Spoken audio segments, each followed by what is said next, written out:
গত দুদিন আগে কলকাতা শহরে যে ছাত্র আন্দোলনের নামে কার্যত তাণ্ডব দেখলো শহর, এবং সাংবাদিকরাও তার মধ্যে থেকে বাদ গেল না, সেই ঘটনায় 11 জনকে ইতিমধ্যে আটক করেছে লালবাজার, এবং তাদের মধ্যে প্রায় বেশিরভাগই রাজাবাজার, খিদিরপুর ওই চত্বরের বাসিন্দা। মাননীয় মুখ্যমন্ত্রী বিধানসভায় স্টেটমেন্ট দিয়েছেন, এই ছাত্র আন্দোলন ককরোচ আন্দোলন নামে যে উৎপাত হয়েছে তার সঙ্গে যারা জড়িত, এই নিয়মের বাইরে কাজ করেছে, কাউকে ছাড়া হবে না।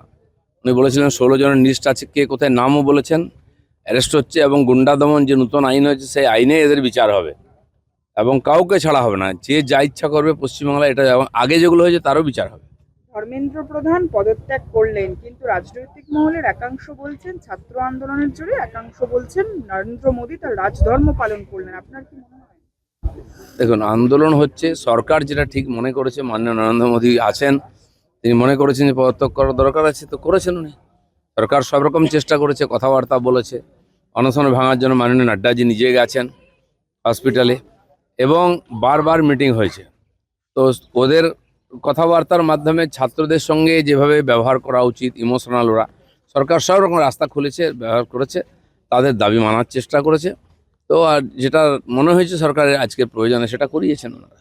কিন্তু দিল্লির রাস্তা গত প্রায় এক সপ্তাহর বেশি যে ছবি দেখছে, এটা কি আন্দোলনের ছবি বলে মনে হয়? দিলীপ ঘোষ তো দীর্ঘদিন রাজনীতির সঙ্গে যুক্ত। না না, এটা আন্দোলন নয়, এটা তো উৎপাত।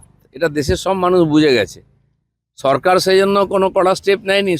দেশের মানুষেরও বোঝা উচিত কারা আন্দোলনের নামে এইসব করছে।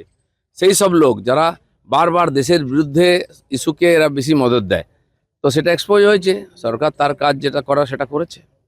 কুণাল ঘোষ তিনি গতকাল কালীঘাট তৃণমূল মিছিল করছিল, এবং কিন্তু সেখানে পুলিশি কোনো অনুমতি ছিল না, জোর জবরদস্তি পুলিশের সঙ্গে বাদানুবাদ, তারপর পুলিশ তাকে আটক করে গ্রেফতারও করে। কুণাল ঘোষ একা হিরো হওয়ার চেষ্টা করছেন। বিধানসভায় বিনা কারণে উৎপাত করেন খবর হওয়ার জন্য, যে বাইরে এসে স্টেটমেন্ট দেন। তাদের এমপিরা অনেকে ওখানে দিল্লিতেও কেউ কেউ হন, ওখানেও সাসপেন্ড হন, এখানেও সাসপেন্ড হন। এই রাজনীতি করে পশ্চিমবাংলায় কিছু করা যাবে না, বা সাধারণ মানুষ নেবে না। পারলে অন্য কিছু কনস্ট্রাকটিভ করুন। এখন পুলিশ সবার সঙ্গে কথা বলে সবাইকে অনুমতি দিচ্ছে প্রোগ্রাম করার, তারপরে যদি আপনি ঝামেলা করেন তো পুলিশ তার কাজ করবে। প্রতিনিধি বলে আপনি সব কিছু করতে পারেন না, মানুষকে অসুবিধা করতে পারেন না।